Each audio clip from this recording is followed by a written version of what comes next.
Insurance کے بارے میں، اسٹیٹ لائف انشورنس کے بارے میں ایک بندے نے پوچھا ہے، کیا وہ جائز ہے، لے سکتے ہیں اسٹیٹ لائف انشورنس؟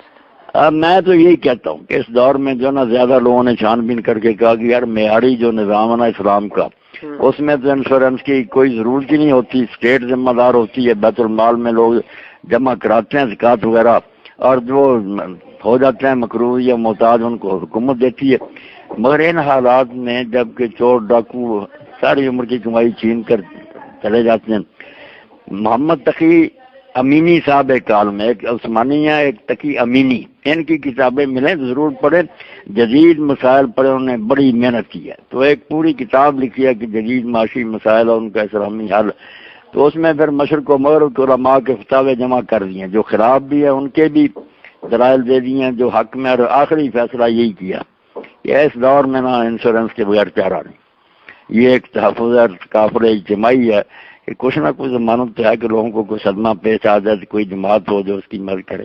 صحیح، چاہے انٹرسٹ ہو اس میں یا نہ ہو، اگر نہ ہو تو وہ بہتر ہے نا؟ نہیں، انٹرسٹ وغیرہ جو نا یہ ایسے جیسے میں آپ کو کوئی چیز دوں اور آپ واپس مجھے پھر زیادہ دے دیں، یہ تو دین میں جائز ہے نا، میں نا پابندی لگاؤں کہ ضرور میں نے لینا، آپ خود ہی پیشکش کر دیں یا خود دے دیں، تو نبی علیہ السلام بھی لوگوں کو قرضہ جب ادا کرتے تھے تو زیادہ دیتے تھے، مگر اس کو شرط کے طور پر کہ ضروری یہ نہیں کرنے دیتے تھے کہ یہ سود ہو جاتا، دیتے وقت اگر وہ 100 کی بجائے 150 دے دے تو کہتے یہ تو نیکی کی بات، اس نے بھی احسان کیا۔ اس کو سرا کے تحت امام خمینی اور سب لوگوں نے لکھا کہ یہ تامین جو ہے نا، تامین عربی میں اس کو کہتے ہیں نا کہ حفاظت کا ایک ذریعہ، تو یہ ٹھیک ہی ٹھیک ہے، جو لوگ وہ اپنی طرف سے کمپنی دیتی ہے دیتی رہے۔ اچھا، تو یہ یعنی کہ فرق چیز ہے، سود نہیں ہے یہ؟ نہیں، اس کو نا سود کے نہ کوئی سود کے نیت سے جمع کرائے، وہ کہے کہ سارے لوگ اکٹھے کرتے رہے فنڈ، کسی کو مصیبت پیش آ جائے گی تو یہ پھر امداد ہو جائے گی، وہ زیادہ بھی دیتے ہیں بے شک، اس میں کوئی حل نہیں۔ ہاں، یہ اسی طرح کی بات ہے نا جیسے حضور نے بھی کیا، دین میں عرب میں پہلے بھی تھا آخلا کا، کہ جب کسی شخص سے غلطی سے قتل ہو جاتا تھا تو اس کی دیت پھر اسلام نے کہا کہ 3 قسطوں میں 3 سالوں میں دو، اور وہ آدمی نہ دے جس سے قتل ہوا کیونکہ اس کی بھی نیت قتل کی نہیں تھی، وہ پھر پورے خاندان کے بالغ مردوں پر بانٹ دیا جاتا تھا، اس کے سارے دادے کی اولاد پر وہ 3 سالوں میں وہ اکٹھا کر کے دے دیتے تھے، اور جب یہ خاندان کا نظام کچھ ڈھیلا پڑ گیا تو حضرت عمر نے دیوان بنا دیا، پھر دفتر کہ پورا محکمہ، یہ کمپنی جس میں وہ ملازمت کرتا نا، وہ اپنی تنخواہوں سے کروٹی کرا کر اس کی مدد کرے، تو یہ کسی طرح کی صورت تھی، سب لوگوں کو تحفظ حاصل تھا۔ صحیح ہے، صحیح ہے۔ اچھا، اس میں کچھ علماء یہ کہتے ہیں کہ یہ گیم آف چانس ہے کہ آپ پیسے دیتے رہتے ہیں دیتے رہتے ہیں دیتے رہتے ہیں، اگر آپ کو یہ حادثہ پیش آ گیا تو آپ کو پیسے ریٹرن ملتے ہیں، تو وہ کہتے ہیں یہ نہیں، وہ جو ہے جو ہوتا ہے نا قمار یا جوا، وہ یہ علماء نہیں سوچتے کہ اس میں تو سارا جاتا بھی رہتا نا، کبھی آیا کبھی سارا چلا گیا، جوا وہ ہوتا ہے، یہ جو ہے نا کہ اس کی رقم محفوظ ہے، کسی طرف نہیں جائے گی، مگر وہ کمپنی یا ادارہ جو ہے نا اکٹھا کر کے کاروبار کر کے جو جی چاہے کر کے اس کو زیادہ دے گی اپنی طرف سے۔ نہیں، لیکن ہمیشہ تو نہیں دیتی نا، صرف تب دیتی ہے جب اس کے ساتھ کوئی مسئلہ ہوتا ہے بندے کے۔ ہاں، یہ تو ہوتی ہے، ان کی ساری آپس میں صلح ہی اس بات پر ہے کہ حادثہ جس کو پیش آئے گا اس کی مدد کرے گی۔ اچھا، ٹھیک۔ یہ جو الصلح ہے نا چیپٹر کا، اس میں آتی ہے، یہ شروط وغیرہ کی بات نہیں، صلح کی ہے کہ لوگوں نے آپس میں یہ طے کر لیا، صلح کر لیا کہ اس طرح بھیا جس کو ہم میں سے حادثہ پیش ہے اس کی مدد کریں گے۔ جاوید صاحب، یہ کویشچن ہے، یہ تھوڑا سا تفصیل طلب ہے شاید، یہ فرماتے ہیں کہ انشورنس کے متعلق آپ کی رائے کیا ہے، اور اس کی خاص کچھ ٹرمینالوجی ہیں، جیسے جہالہ اس میں ایک ٹرمینالوجی استعمال ہو رہی ہے یا کچھ اور ٹرمز ہیں، وہ ذرا واضح کیجیے گا، اور کیا یہ اللہ پر توکل کرنے کے خلاف نہیں ہے؟ اس دنیا کے اندر اللہ نے آپ کو عقل دی ہے، یہ ضروری ہے کہ آپ اپنے مستقبل کی فکر کریں، اس کی تعلیم ذاتی زندگی میں بھی دی گئی ہے۔ قرآن مجید نے یہ بتایا ہے کہ اگر آپ اپنے مستقبل کے لیے بچا کے کچھ نہیں رکھیں گے اور آپ سب کچھ خرچ کر ڈالیں گے تو پھر یہ اندیشہ ہے کہ جب ضرورت پڑے گی تو آپ اس موقع کے اوپر خائب و خاسر ہو کے بیٹھے ہوئے ہوں گے۔ سورہ بنی اسرائیل میں یہ کہا ہے نا، ٹھیک ہے، تو گویا آپ کو اپنے مستقبل کے لیے، یعنی جب آپ اخراجات کر رہے ہوتے ہیں تو کچھ بچا کے رکھنا چاہیے، یہ خدا کی دی ہوئی عقل ہے۔ اجتماعی سطح پر اس کی نہایت اعلیٰ تعلیم سورہ یوسف میں دی ہے، یعنی بادشاہ کو خواب دکھایا گیا، قحط آنے والا ہے، بالکل صحیح ہے۔ سیدنا یوسف علیہ السلام نے اس قحط کے معاملے میں ایک مستقبل کی کئی برسوں کی منصوبہ بندی کی ہے، صحیح ہے، اس میں کم و بیش 7 سال کا عرصہ ایک ہے، 7 سال کا عرصہ ایک ہے، اتنے لمبے عرصے کی منصوبہ بندی کی گئی ہے۔ تو یہ ضروری ہے. خدا نے ہم کو عقل دی ہے, انسان کو پیدا ہی اس طرح کیا گیا ہے کہ وہ جانوروں کی طرح نہیں ہے.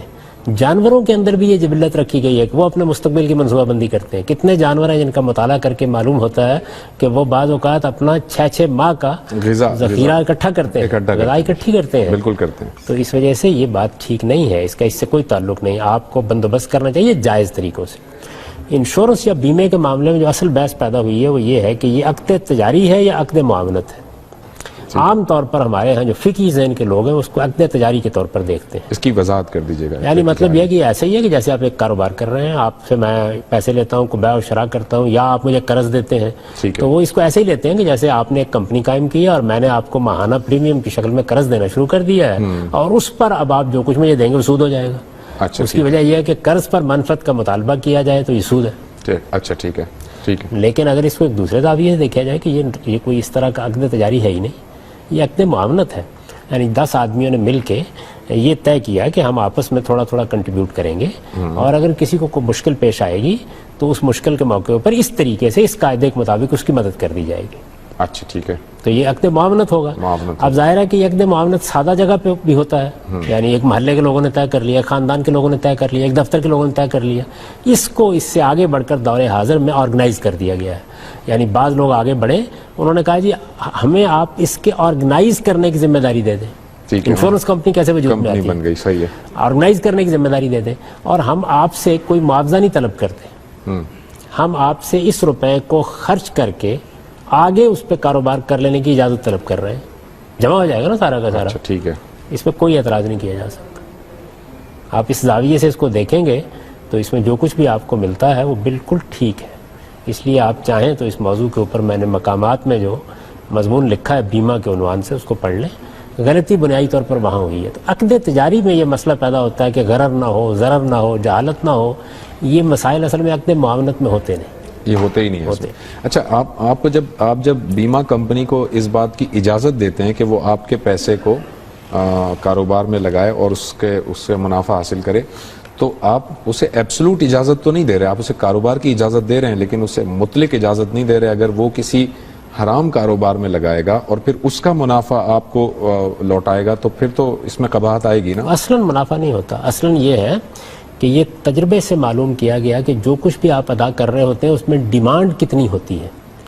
دیکھیے نا, 50 لوگوں نے مل کے 10 روپے دیے تو مطالبہ کتنا آئے گا. اب تک کا تجربہ یہ بتاتا ہے کہ 13% 14% سے زیادہ مطالبہ نہیں آتا.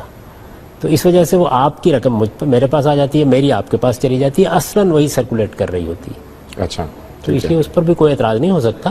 تاہم یہ ممکن ہے کہ بڑے پیمانے کی بعض ٹرانزیکشن میں کچھ منفعت بھی ان کو اپنی دینی پڑ رہی ہو. یہ بہرحال ان کا کام ہے, ان کو توجہ دلانی چاہیے کہ وہ نیک کام کریں, اچھے آدمی بنے, یہ وہاں ہوگا. اصل میں جو بیمے کا پورا معاملہ ہوا ہے اس میں کوئی قابل اعتراض چیز نہیں ہے. اسی کے ایک ماہر ایکسپرٹ کی جانب سے وہ یہ کہتے ہیں کہ مروجہ نظام تکافل کی بنیاد تبرع اور وقف پر رکھی گئی ہے, اور دعویٰ یہ ہے کہ عقد تبرع ہونے کی وجہ سے اس معاہدے میں ربا اور غرر جیسے فاسد عناصر غیر مؤثر ہو جاتے ہیں. سوال یہ ہے کہ تکافل کے معاہدے کو عقد تبرع کہا جا سکتا ہے جبکہ اس کا مقصد اپنے نقصان کے ازالے کی نیت پہلے سے ہی واضح ہو. فقہی تقسیم کے مطابق صدقات کا شمار عقود تبرعات میں ہوتا ہے, تو کیا اس معاملے کو بھی عقد تبرع کہا جا سکتا ہے؟ اب تک پہلے پتہ ہی ہے کہ ہم نے پیسے لینے ہیں. میں نے تو اس موضوع پر اپنی کتاب مقامات میں, جس کا انتخاب انگریزی زبان میں سلیکٹڈ ایسیز کے عنوان سے شائع ہو چکا ہے, یہ بیان کیا کہ یہ عقد معاونت ہے, یعنی باہمی طور پر ایک دوسرے کے ساتھ تعاون کا عقد یا معاہدہ کر لیا جاتا ہے. تو یہ بنیادی طور پر انشورنس یا بیمہ اس سے پیدا ہوا ہے. دیکھیے, رسالت مآب صلی اللہ علیہ وسلم کی بعثت سے پہلے ایک معاہدہ ہوا تھا عربوں کے درمیان کہ ہم لوگ باہر سے آنے والے مسافروں کے ساتھ یہ طریقہ اختیار کریں گے. تو اس طرح کے جو معاہدات ہوتے ہیں معاملت کی بنیاد پر اس کے جذبے سے کیے جاتے ہیں. میرے نزدیک وہ بالکل جائز معاہدہ ہے. انشورنس کی وہ سب صورتیں جو عام طور پر رائج ہیں ان پر کوئی اعتراض نہیں. باقی رہ جاتی ہے بات کہ جو کمپنیاں یہ کام کرتی ہیں, ظاہر ہے کہ وہ جو سرمایہ ان کے پاس اکٹھا ہوتا ہے آگے اس کو کاروباروں میں لگاتی ہیں, اس میں کیا خرابی ہے, کہیں سود ہے یا اور کوئی چیز ہے, وہ اس وقت پورے نظام کا مسئلہ ہے. لیکن اپنی ذات میں بیمہ یا انشورنس عقد معاونت ہے اور اس کو اسی حیثیت سے پیش کرنا چاہیے. ٹھیک, لیکن ہم سب نتیجے کے اعتبار سے تو اصل میں اگر اپنا کوئی پریمیم دے رہا ہوں تو کسی اور کی ضرورت پیدا ہوتی ہے تو میں پھر ایک طریقے کا کنسنٹ دے رہا ہوتا ہوں کہ تبرعاً وہ دے دیا جائے. عقد معاونت تو ہے لیکن نتیجے کے اعتبار سے میرا مال کسی اور کی ضرورت میں کام ہو جائے, تبرع کا عمل نہیں. دیکھیے تبرع تو یہ ہے نا کہ آپ نے اپنا مال دے دیا. یہاں تو یہ ہے کہ آپ ایک دوسرے کی معاونت کا عہد کر رہے ہیں. یعنی اگر آج آپ کا مال دوسرے کے پاس جا رہا ہے تو کل کسی دوسرے کا مال آپ کے پاس آنا ہے. تو اس میں اگر آپ دیکھیں تو باہمی تعاون کی صورت ہے. یعنی یہ مان لیا گیا ہے کہ ہم سب کچھ نہ کچھ کنٹریبیوٹ کریں گے, دے دیں گے, اور اس سے جو سرمایہ اکٹھا ہوگا وہ فلاں قواعد کے تحت ضرورت مند کو دے دیا جائے گا. کسی کا نقصان ہو گیا, کسی کے گھر میں کوئی خرابی پیدا ہو گئی, اسی طرح کوئی حادثہ ہو گیا, کہیں کوئی گاڑی اٹھائی گئی, تو ان تمام چیزوں کو اس میں جو نقصانات ہو سکتے ہیں ان کو سامنے رکھ کر ایک نظم بنا لیا جاتا ہے. اتنی سی بات صرف اس میں, جس کی وجہ سے بعض لوگ اسے عقد تجاری کہتے ہیں, پیدا ہو جاتی ہے کہ جو کمپنیاں میدان میں آ گئیں, کوئی تو اس کا نظم چلائے گا نا. ایک تو یہ ہے کہ ریاست چلا لے, لیکن کوئی جو نظم چلائے گا تو وہ جو سرمایہ اس کے پاس اکٹھا ہوگا اس کو بھی استعمال میں آنا چاہیے. کہیں وہ اس کو رکھ تو نہیں دے گا, کافی سرمایہ اکٹھا ہو جاتا ہے. اور دوسرے یہ ہے کہ یہ نظم چلانے کے لیے جو لوگ آئیں گے میدان میں, یا وہ آپ سے معاوضہ لیں گے اس کا, تو انہوں نے یہی طریقہ طے کر لیا کہ اس کا معاوضہ ہی یہ ہے کہ ہم اس روپے کو استعمال کرنے کا حق رکھتے ہیں, اور جو تعاون کے حدود طے ہو گئے اس پر ادائیگی کر دی جائے گی. تو میرے نزدیک اس میں کوئی حرج کی بات نہیں ہے. State life golden endowment plan, صرف 7 سال کی ادائیگی پر پائیں 20 سال کا تحفظ. State life insurance corporation of Pakistan.